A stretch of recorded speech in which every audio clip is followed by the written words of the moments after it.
So let's kick things off here, fellas, with the Pittsburgh Steelers and the Atlanta Falcons. This one, you can find Atlanta as a 1-point favorite. You can find the Steelers as high as a 1.5-point favorite. There's also pick'ems out there. So you get kind of what this is likely to do between now and the time this kicks off. It's going to ping pong back and forth between both teams being 1-point favorites. Not really all that significant unless you're playing one of these teams in a teaser leg. 42.5 is your total. There are some 42s out there as well. So I have the Pittsburgh Steelers plus 1.5 in my account. One of the first bets I made this week. Now I don't think that I'm buying at the highest point with the Pittsburgh Steelers. I know the counterpoint to this, if somebody's backing the Falcons, is going to be that, hey, primetime win for the Steelers. This is this number should be bigger. You're buying in at their highest point, but I don't really know if I am. And here's my angle in this, fellas, is I actually think I'm just kind of buying in on the Steelers on an upswing, but I don't think I'm buying in at them on the highest point. I think Kenny Pickens is starting to figure out the game a little bit better. I mean, last week, if you look at those counting stats and you say, oh man, it didn't really blow anything away. Well, yeah, but they didn't throw the ball in the second half. Now that's not on him. That's on the sidelines and the people that are calling the plays. He can only do as a rookie what they're telling him to do. And in the first half, I think he looked fine. I think George Pickens looked fine. I think that Watt looks fine for the Steelers team. So I think that they're, kind of in that, if we power rated them, which we do 1-32 every week over on TheLines.com, they're in that like high 20s, low teens. Like, they're below average, but not one of the worst teams in the league. And I think the Falcons are certainly on the other trajectory heading downward. Adam, I'll start with you because I know that Steven and I are kind of on the same page when it comes to this one.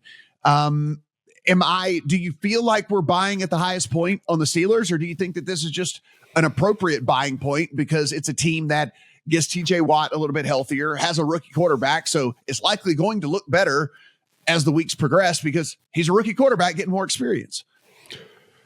Well, I think the simplest thing that I can tell you about this, Matt, is that we're at the point where we can now look at another segment of the season, right? We can look at the basically third quarter of the season and say, what have we seen in terms of performance? And if you filter out garbage time, the Pittsburgh Steelers are 12th over the last few weeks in EPA on offense, right? The Pittsburgh Steelers.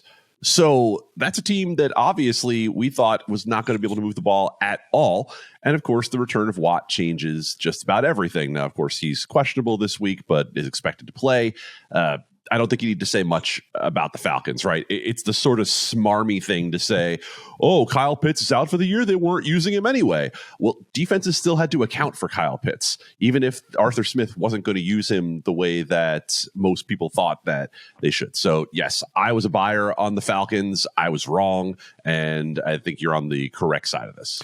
Yeah, Steven, I mean, I look, if we're talking about the Falcons just in general and kind of their arc of the season, they're doing the wrong one, right? They started way up here, and then their arc seems to be going on the other way. And like where the Steelers started way down low, and their arc seems to be heading in the right direction as we progress throughout the course of the season. We see this with teams every single year, right? I mean, some teams start way better and finish way worse, and vice versa. And some teams just kind of coast along in the middle. I actually do think we're on teams with different arcs right here. I think we are seeing this Falcons team kind of come back down to earth where they were super efficient offensively at the beginning of the year, which was kind of mind boggling because they weren't throwing it all over the place. They weren't doing anything. They were just running really, really efficiently.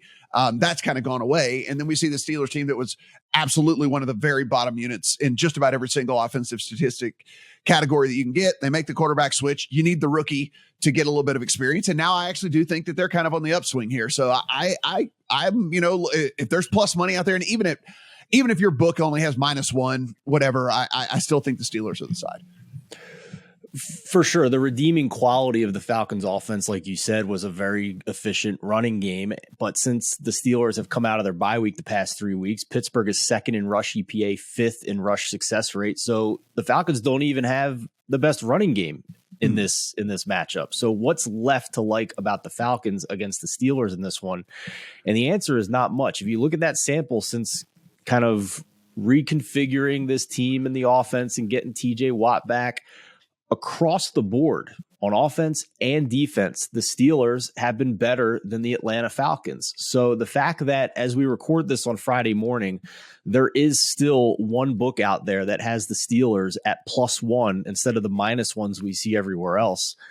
I took that as a 6.5 point teaser, more than the normal 6, and -130 price on a 6.5 point teaser, and got the Steelers up to +7.5 here, because with what the Falcons are trotting out there with a very below average offense and a defense that hasn't been able to really stop anybody all year, this is not a team that's going to win a game by double digits, let alone against a team that on paper is better than them in every facet of the ball game, including with their rookie quarterback, Kenny Pickett, who since coming out of the bye week has a positive completion percentage over expected, which has been a little better than Marcus Mariota on the other side. So if you guys still see that rogue one and want to tease it up 6.5 to get +7.5, that's great. If you just want to bet on the Steelers at the best price possible straight up, I think that's a great play too.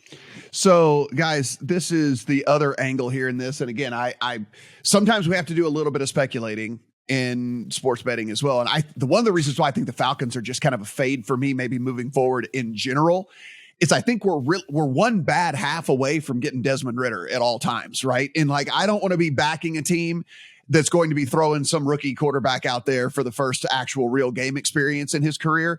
But I think we're always one bad half away from getting Desmond Ridder, because this is, look, you spent a decent draft pick on him. You know, the future is not Mariota for this team. And so at some point they will make that decision.